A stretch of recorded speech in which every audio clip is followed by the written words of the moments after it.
Selamat pagi Bapak dan teman-teman semuanya. Kami akan mempresentasikan hasil audit sistem informasi pada Google. Mulai dari latar belakang.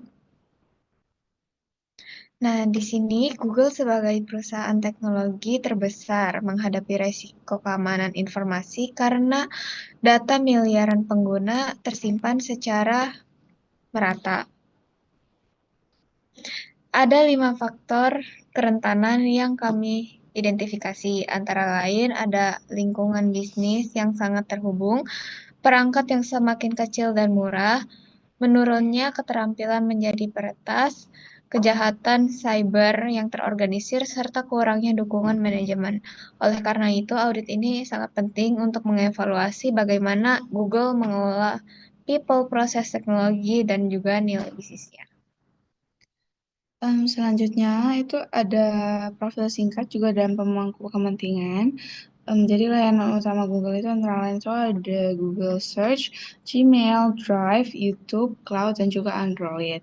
Sementara terdapat 5 pemangku kepentingan di Google, yaitu pengguna individu yang terdapat miliaran orang yang menyerahkan data pribadi mereka. Lalu ada pelanggan bisnis dan pemerintah yang mengandalkan Google Cloud. Lalu ada pengembangan aplikasi di Play Store, Google sendiri dan juga pemerintah serta regulator yang menuntut kepatuhan. Semua pihak ini terdampak langsung oleh kebijakan dan keamanan privasi dari Google. Nah, di sini Google melakukan transformasi proses bisnis dengan melakukan pendekatan Business Process Improvement atau BPI, yaitu AI yang mampu menyusun rencana mulai dari langkah. Contohnya, 50% kode Google kini dihasilkan oleh AI yang kayak teman-teman bisa lihat sendiri, kayak teman-teman udah bisa search terus saat itu langsung nih muncul Gemini dari beberapa rangkuman hasil pencarian atau dari beberapa artikel gitu.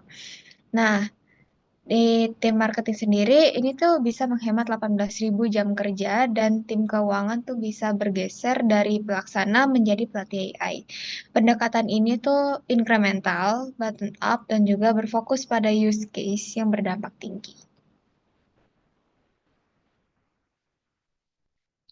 Nah, selanjutnya itu ada analisis Porter Five Forces untuk Google. Jadi kami analisis dan terdapat 5 kekuatan Porter. Yaitu pertama itu ada persaingan industri yang sangat ketat antara Microsoft, Amazon, Apple, dan juga Google. Lalu ada juga ancaman pendatang baru yang tergolong rendah dikarenakan model dan data scale yang sangat besar. Google investasi sekitar 91 sampai 93 miliar dolar untuk infrastruktur AI karena itu modalnya itu sangat besar. Lalu untuk ancaman substitusinya tinggi dikarenakan adanya ChatGPT dan berbagai AI lain yang mengancam Google Search. Lalu ada kekuatan tawar pembeli juga tinggi karena enterprise bisa pindah cloud. Namun Google merespon dengan diferensiasi seperti dengan akuisisi dengan Wiz, serta kekuatan tawar masuk yang sedang karena Google mengembangkan chip sendiri seperti TPU dan juga Titan. Nah, tapi di sini tuh kita juga memiliki ancaman dan juga kerentanan, khususnya di people, proses, dan juga teknologi.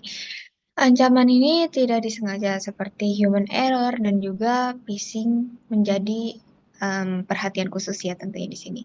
Misal di sini kita ambil contoh kasus, lebih dari 2.800 kunci API di Google terekspos ke publik dan aplikasi AI di Play Store membocorkan 8 juta lebih file pengguna yang disengaja meliputi ransomware dan juga malware. Google juga merespon dengan autentifikasi dua faktor seperti yang teman-teman biasa gunakan, misal verifikasi email tuh dua faktor, ada angka-angka di layar teman-teman, terus ada itu ada security key video serta deteksi ransomware otomatis untuk Google Drive. Namun 83% insiden cloud masih disebabkan oleh kompromi akun. Selanjutnya kita akan strategi Google dalam list management, yaitu pertama itu ada list limitation, di mana Google menerapkan defense in depth dan juga prinsip least privilege. Sementara untuk list acceptance juga ada seperti menghentikan fitur dark web.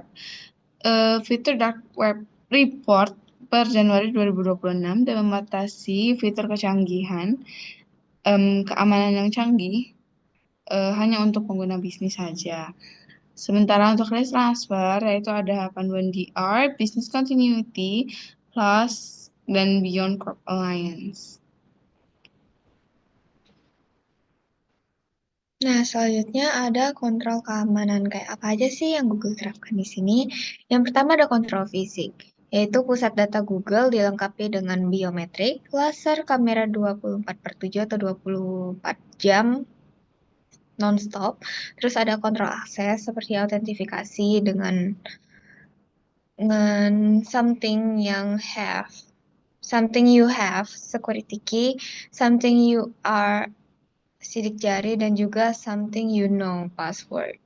Otoritas ini melalui AM dan context aware access, kontrol jaringan, enkripsi end-to-end, firewall, DDoS protection, dan anti-malware, plus chip Titan sebagai hardware root of trust.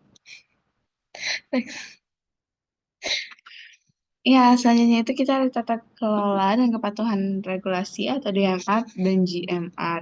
Nah, di sini itu terdapat Digital Markets Act, di mana Google itu dikategorikan sebagai gatekeeper.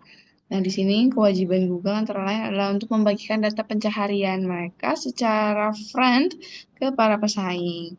Nah, di sini tantangan terbesarnya itu anonimisasi data, GDPR, yang menyebabkan 99% query yang ada itu tidak bisa digunakan dan tidak bisa disebarluaskan karena mengandung data privasi. Selanjutnya juga, Google juga meluncurkan European Search Dataset, yaitu 3 euro per 1000 query. Sementara yang terakhir adalah manajemen pengetahuan eksplisit dan tacit untuk pengetahuan.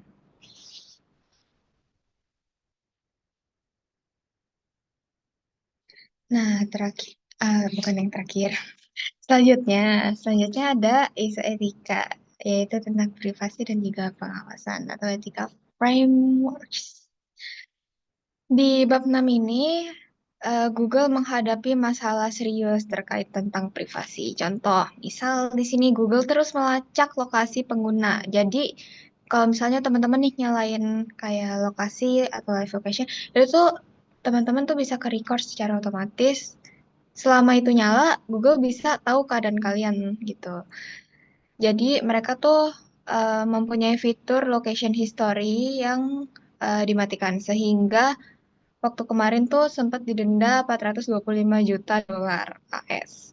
Mereka menggunakan mode OPT out secara default, bukan OPT in, seperti yang diwajibkan oleh GDPR. Ini menimbulkan pertanyaan tentang hak moral, keadilan, dan juga kebaikan bersama. Rekomendasi dari kami, Google tuh harus beralih ke OPT-in dan juga meningkatkan transparansinya. Kayak ada notifikasi kalau misalnya kita tuh ternyata dilacak loh, kita tuh ternyata lokasinya diketahui loh oleh Google. Seperti itu.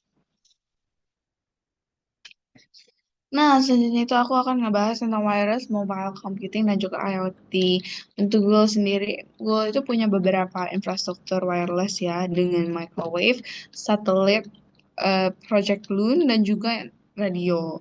Nah, untuk jangkauan pendek itu terdapat NFC di Google Play, lalu untuk jangkauan menengah ada Wi-Fi di Google Nest dan juga Google Fi. Terus untuk yang jangka panjang terdapat 5G, yaitu network slicing, Antas for Telecom.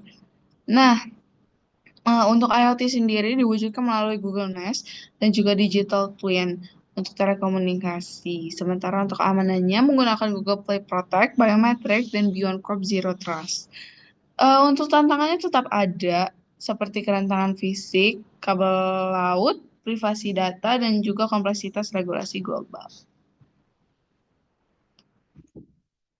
Oke, selanjutnya integrasi CRM dan juga SCM dengan AI dan cloud. Jadi di sini Google tuh menyatukan CRM dan juga SCM dengan memanfaatkan AI dan juga cloud.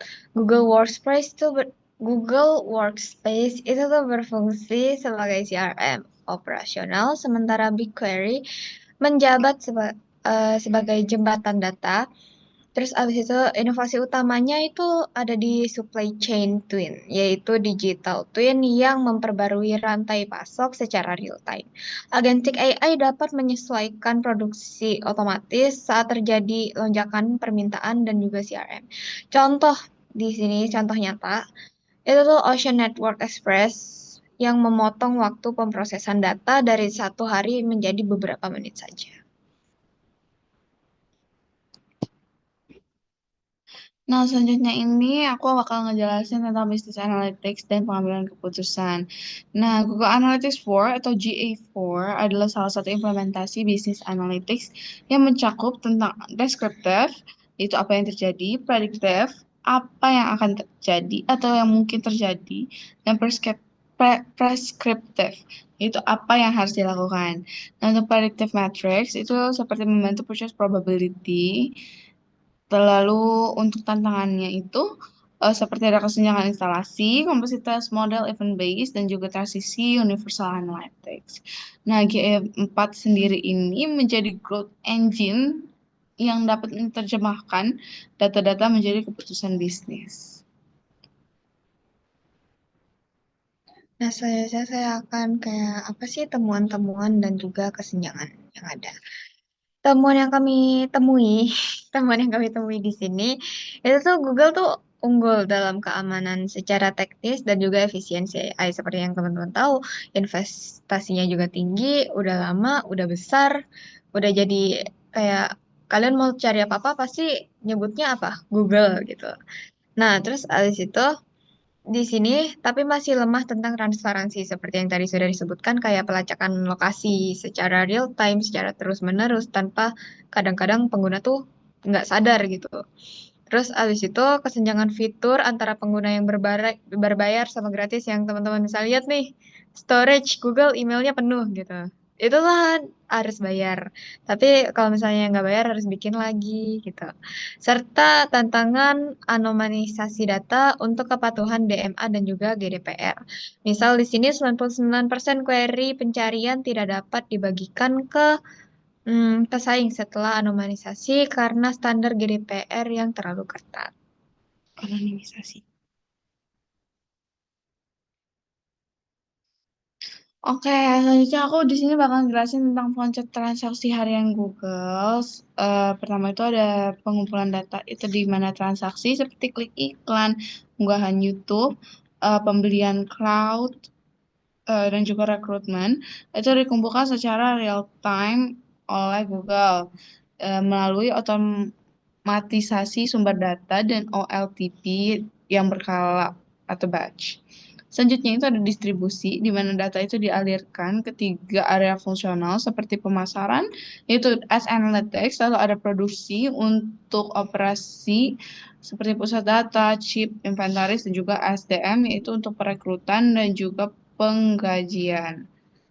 Yang ketiga itu ada integrasi ERP, yaitu di mana Google mm, mengintegrasikan data ke modul inti ERP seperti keuangan, operasi, manajemen, dan juga HR. Lalu ada extended ERP di mana di sini tuh sebenarnya kelanjutannya ERP doang yang dimana menyediakan tautan web langsung ke pemasok misal TSMC, dan pelanggan enterprise seperti pengguna cloud. Dan yang terakhir itu ada proses bisnis utama di mana seluruh infrastruktur menunggu pemenuhan pesanan seperti cloud, iklan, dan perangkat, dan juga proses produksi seperti chip, server, dan juga pixel. Nah, selanjutnya kita di sini ada flowchart to be dan juga as is. Jadi flowchart di sini ini tuh menggambarkan alur Google Ads. Yang pertama kita di sini ada pengecekan akun. Kalau misalnya belum bikin akun, di sini tuh kita harus sign up dan juga harus validasi. Namun jika sudah, itu tuh akan sign in dan juga akan login. Terus habis itu langsung deh ke dashboard. Yeay. Terus habis itu, yang kedua, bertemu di data input, yaitu isi iklan, lalu validasi data. Terus habis itu, di sini kita nggak bikin to be atau as is secara dua flowchart gitu karena di sini tuh kita cuman berubah di internalnya aja. Tapi alurnya tuh sama, di mana di sini tuh ada di validasi iklannya, apakah iklannya tuh sensitif atau enggak. Misal ada iklan-iklan yang mengarah ke vulgar atau sara gitu. Itu tuh bakal dideteksi oleh AI.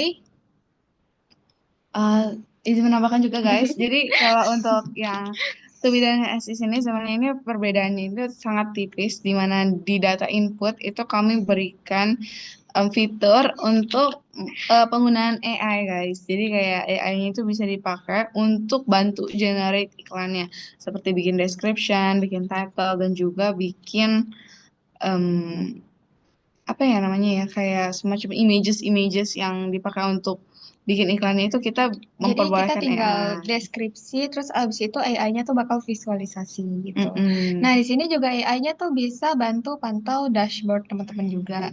Mm-mm. Kayak misalnya punya notifikasi atau juga rekomendasi nih, misal iklan teman-teman tuh harus diperbarui atau di apa di Di upgrade di gitu. upgrade kayak gimana sih gitu Mm-mm. oleh si AI ini. Struktur alur utamanya tuh kayak gitu, teman-teman. Kurang lebih bisa dilihat dari sini juga. Terus abis itu kalau misalnya digabung ya jadinya kayak gini. Jadi ya kita nggak bikin dua flowchart ya teman-teman. Mohon karena maaf. karena kita di sini tuh tujuannya itu lebih ke incremental, bukan yang radikal yang benar-benar beda semua. Jadi kayak kita cuma tambah-tambahin fitur-fitur dikit doang sih guys. Karena Google Ads udah oke menurut kita. Betul. Nah, di sini juga ada link Figma-nya. Bisa, Boleh bisa banget diklik. diklik dan dicoba. Ya, silahkan dicoba ya. Tara! Berikut adalah kesimpulan bisa dibaca sendiri ya teman-teman. Karena keterbatasan waktu dan Zoom saya nggak premium gitu. Izin. Oke. Sekian, Sekian, terima terima kasih. kasih. Di sini Sebelah kamera. sini kameranya. Terima Terima kasih. kasih.